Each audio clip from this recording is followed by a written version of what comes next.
നമസ്കാരം.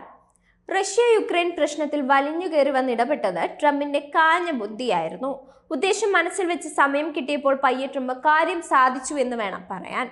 യുഎസും യുക്രൈനുമായി നിർണായക ധാതുഖനന കരാറിന് ധാരണയിലെത്തിയതായി റിപ്പോർട്ടുകൾ വന്നിരിക്കുകയാണ്. ഡൊണാൾഡ് ട്രംപ് തന്നെയാണ് ഇക്കാര്യം അറിയിച്ചതും. ഇരു രാജ്യങ്ങളും തമ്മിൽ നിർണായകമായ ധാതു ഇടപാട് സംബന്ധിച്ച് ചർച്ച ചെയ്തിട്ടുണ്ടെന്നും ഈ ആഴ്ച അവസാനത്തോടെ കരാറിൽ ഒപ്പിടാനായി യുക്രൈൻ പ്രസിഡന്റ് സെലൻസ്കി യുഎസിലെത്തുമെന്നുമാണ് റിപ്പോർട്ടുകൾ സൂചിപ്പിക്കുന്നത്. റഷ്യ യുക്രൈൻ യുദ്ധം അവസാനിപ്പിക്കുന്നതിനുള്ള സമാധാന ചർച്ചകൾ പുരോഗമിക്കുകയാണ്. മധ്യസ്ഥ ചർച്ചകളിൽ യുഎസ് ആവട്ടെ റഷ്യയുടെ പക്ഷം പിടിക്കുന്ന കാഴ്ചയാണ് കാണാൻ സാധിക്കുന്നത്. യുഎസും യുക്രൈനും തമ്മിൽ അസ്വാരസ്യങ്ങൾ ഉടലെടുത്ത അന്തരീക്ഷത്തിലാണ് പുതിയ ധാതുഖനന കരാർ സംബന്ധിച്ച വിവരങ്ങൾ പുറത്തുവരുന്നത്. അക്ഷരാർത്ഥത്തിൽ യുഎസ് യുക്രൈന് യുദ്ധസമയത്ത് ചെയ്ത സഹായങ്ങൾക്കുള്ള പ്രത്യുപകാരം എന്ന നിലയിലാണ് ഈ കരാറിനെ ലോകം നോക്കിക്കാണുന്നത്.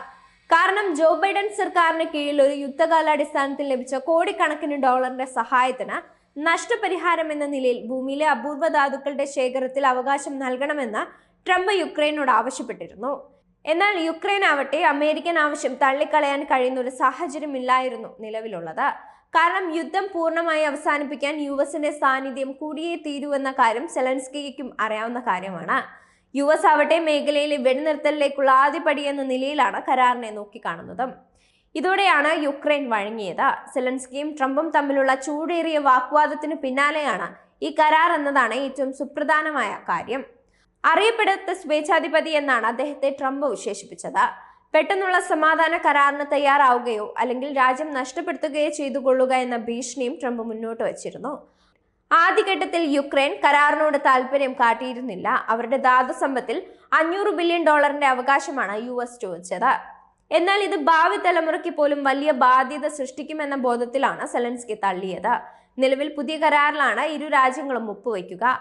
ഇത് സംയുക്ത പ്രവർത്തനം വാഗ്ദാനം ചെയ്യുന്നതാണ്. അതേസമയം യൂറോപ്യൻ യൂണിയൻ അടക്കം സുപ്രധാനമെന്ന് രേഖപ്പെടുത്തിയ 34 ധാതുക്കളിൽ 22 എണ്ണത്തിന്റെയും നിക്ഷേപം യുക്രൈനിലുണ്ടെന്നാണ് റിപ്പോർട്ടുകൾ.